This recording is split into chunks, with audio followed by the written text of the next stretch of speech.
السلام عليكم ورحمة الله وبركاته.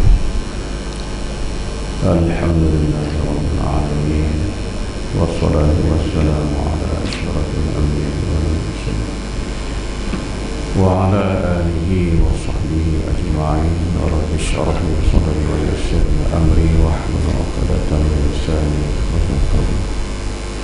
سبحانك لا علم لنا إلا ما علمتنا إنك أنت العليم الحكيم، ولا حول ولا قوة إلا بالله العلي العظيم.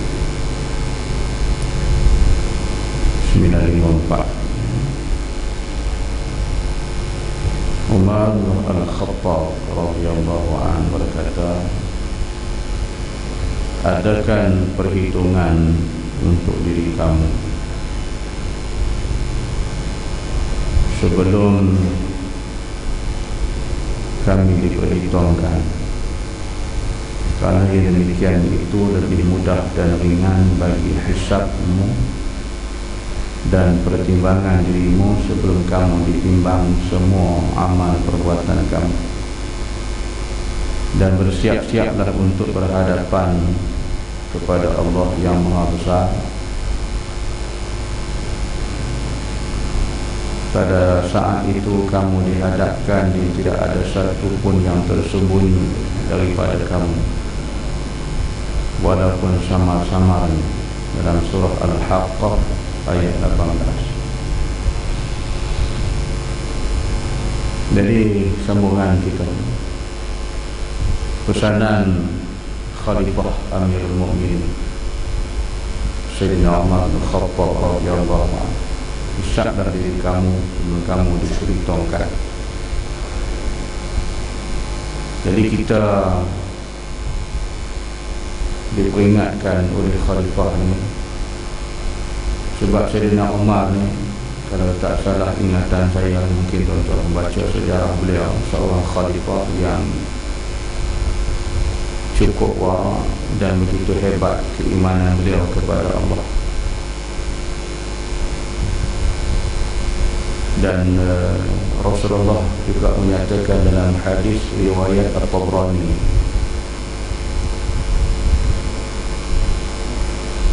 barang siapa yang mencaci sahabat-sahabatku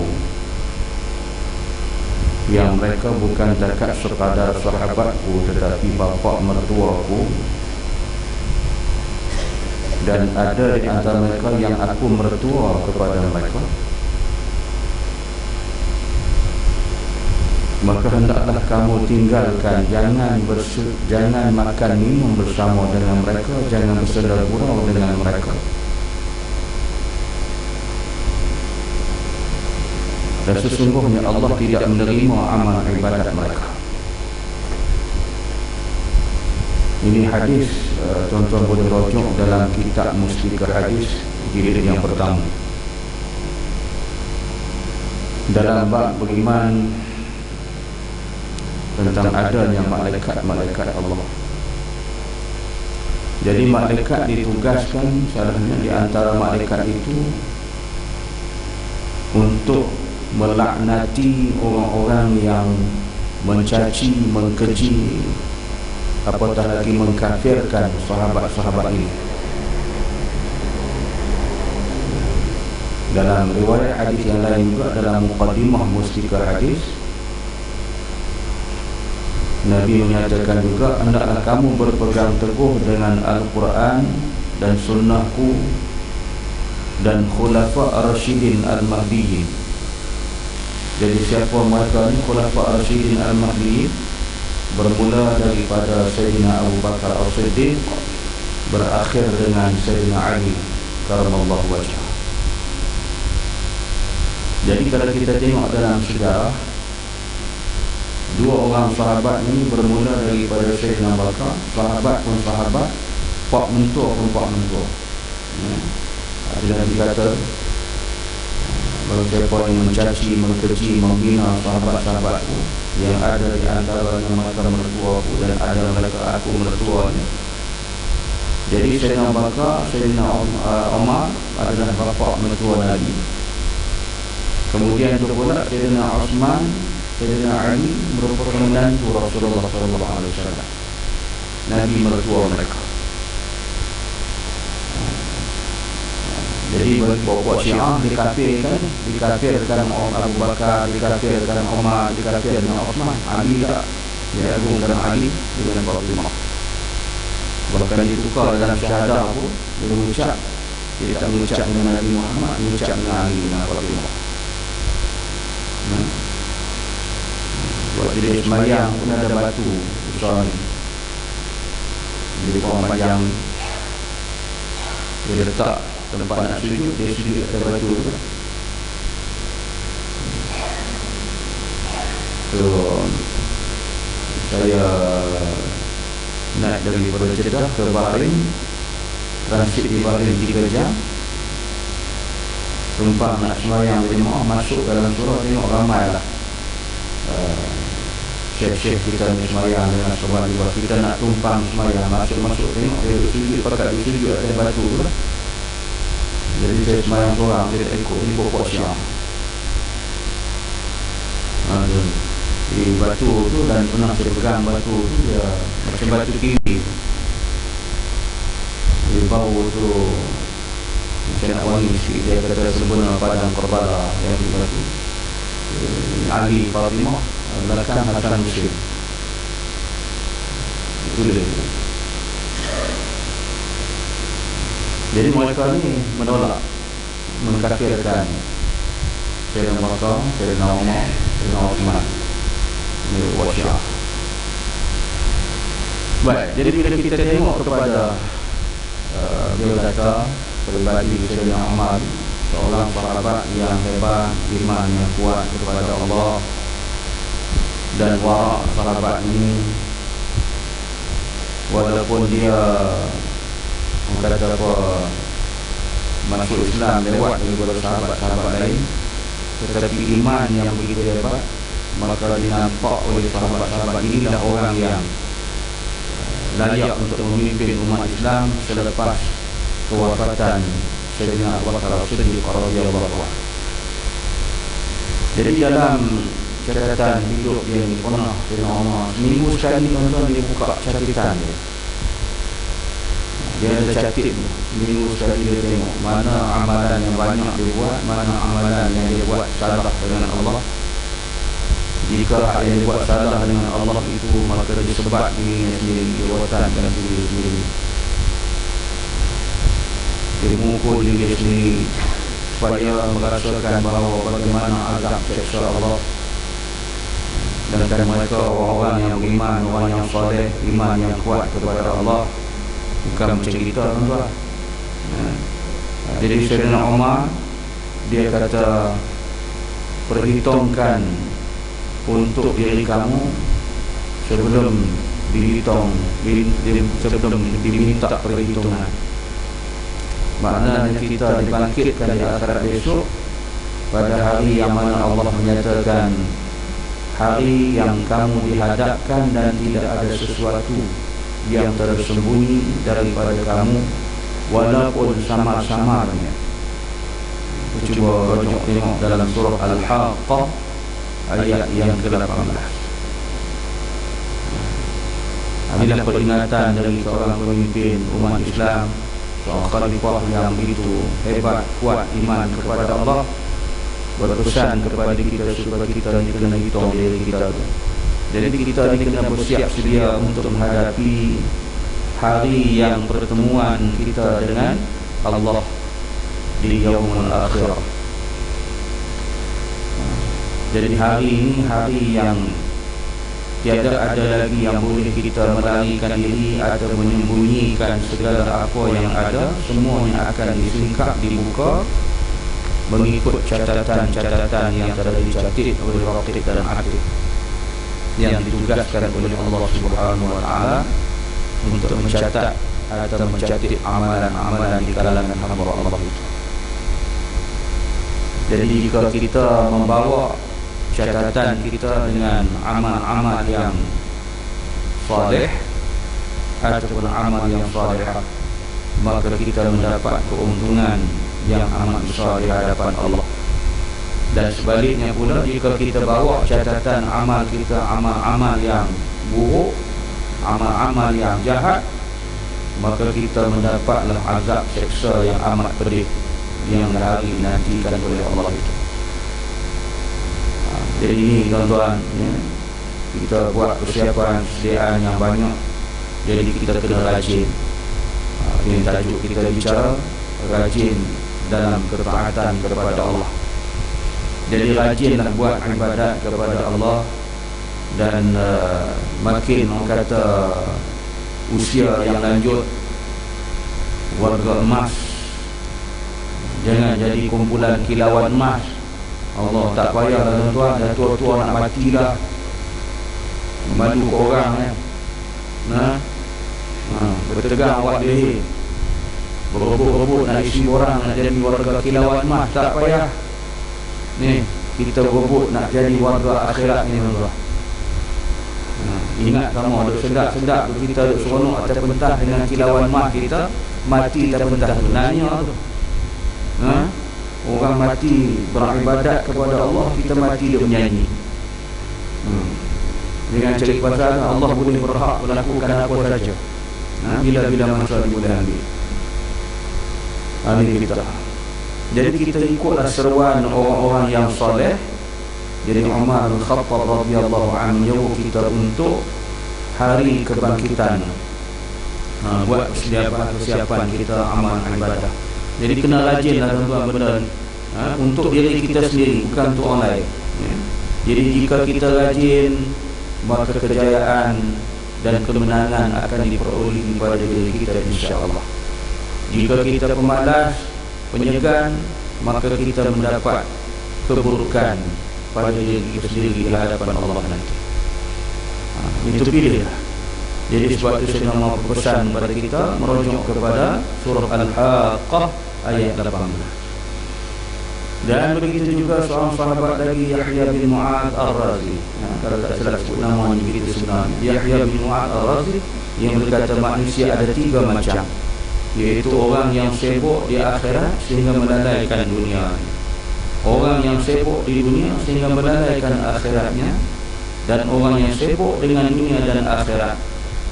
Yang pertama, darjat orang yang beruntung dan ahli ibadah. Yang kedua, tempat orang-orang yang binasa.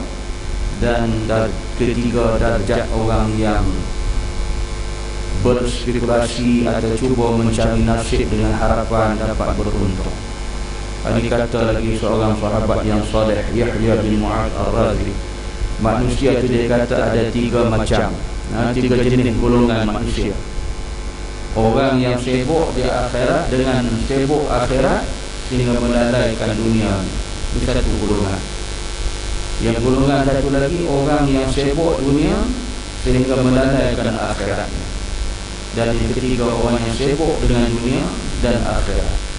Kita duduk di kumpulan mana?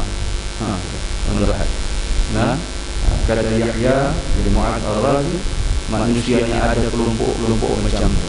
Jadi kita duduk di dalam kelompok mana, dalam puak yang mana. Jadi kalau kita duduk dalam puak yang dalam mana sibuk dengan dunia sehingga melalaikan akhirat, rugilah, serugi-ruginya tuan-tuan. Jadi kita ni Allah beri kita dunia akhirat. Dalam Al-Quran pun, dan kita doa kepada Allah pun minta kebahagiaan dunia dan akhirat. Jadi benda ni, 2 perkara dunia akhirat, maka lebihkan kepada akhirat. Jangan buang dunia. Ada pula kita sampai tumpu akhirat, campak buang habis semua dunia. Tak. Kita dengan dunia itu sebagai masalah untuk kejayaan di akhirat. Jadi kita guna sebaik-baiknya dan dipelihara diri, jangan tertipu dengan dunia. Itu yang kita kena ingat. Dunia la'ibun wa lahwun. Dunia ni tempat yang suka-suka main-main, dia tak kekal.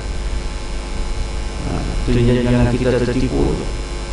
Pelihara diri, jangan tertipu dengan dunia, tetapi mendapat kejayaan di akhirat. Gunakan dunia bagi mencapai masalah kemenangan di akhirat yang hakiki. Itu dia. Jadi macam mana kita nak buat perjalanan, kita kena ikut apa yang telah disabdakan oleh Nabi sallallahu alaihi wasallam. Jangan lagi daripada situ. Berdasarkan Quran, hadis, insya-Allah hidup kita seimbang.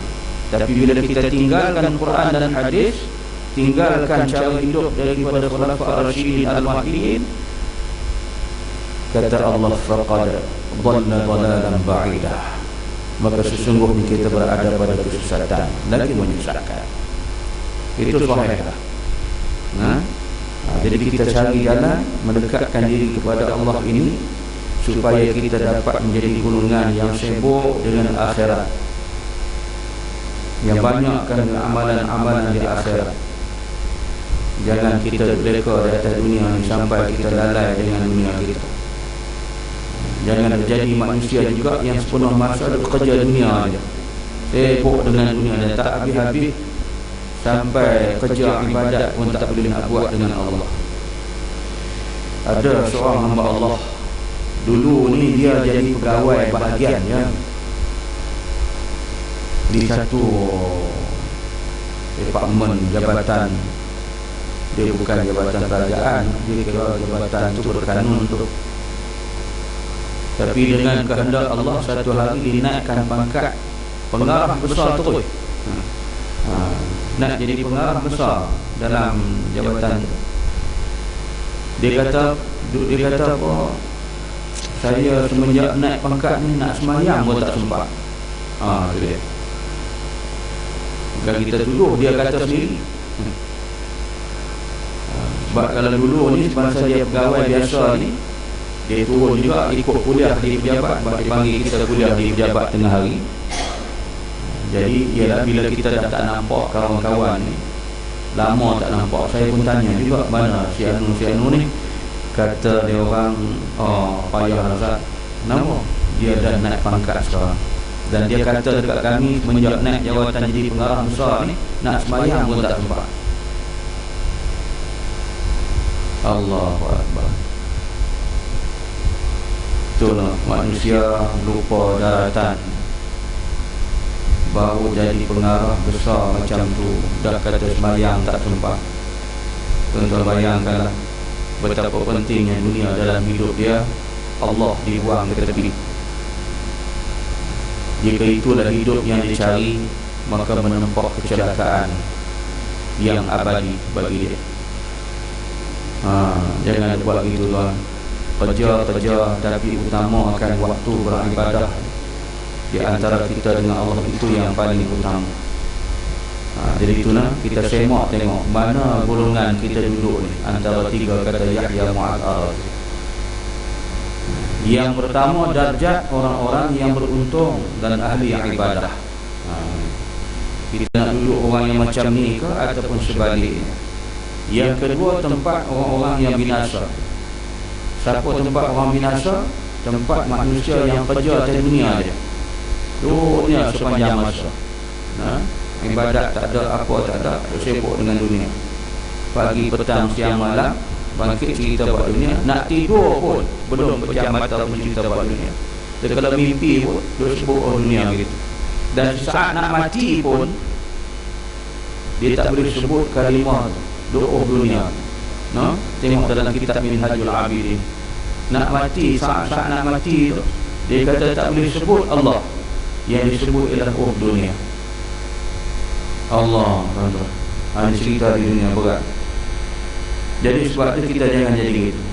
Dan yang ketiganya, orang darjat orang yang berspekulasi, yang cuba mencari nasib dengan harapan dapat beruntung. Kita nak mengharap, mencari, nak mencapai keuntungan, tapi kerja ibadat kita tak buat, nak untung macam mana? Islam ni bukan dia macam tu. Islam, Allah memberikan kepada pengajaran ini bahawa oleh Nabi kita SAW, kita kena buat kerja, buat amal ibadah, lalu kita mengharap di atas apa yang telah pun dijanjikan oleh Allah. Tapi kalau hanya mengharapkan sahaja, tapi kita tak buat kerja, nak dapat untung dan rugi, itu ini bukan cara yang Islam tunjuk. Jadi kita kena rajin, buatlah ketaatan kepada Allah, bekerja kita seolah-olah macam kita nak mati pada besoknya, dan bekerja kita seolah-olah mencari dunia ni bukan kita nak jadikan dia tempat apa, tempat nak membawa kebahagiaan untuk di alam akhirat kekal abadi. Jadi mudah-mudahan kita tidak terpedaya dan tidak masuk pada golongan-golongan yang rugi. Nak dunia, untung dunia, rugi akhirat, jangan gitu. Jadi itu, wallahu a'lam. Insyaallah sambung pada Subhanakallahumma wa bihamdika asyhadu an la ilaha illa anta astaghfiruka wa atubu ilaik. Bismillahirrahmanirrahim. Wal 'asri insana lafi khusr alladziina aamanu wa 'amilus shalihaati wa tawassaw bil haqqi wa tawassaw bis sabr.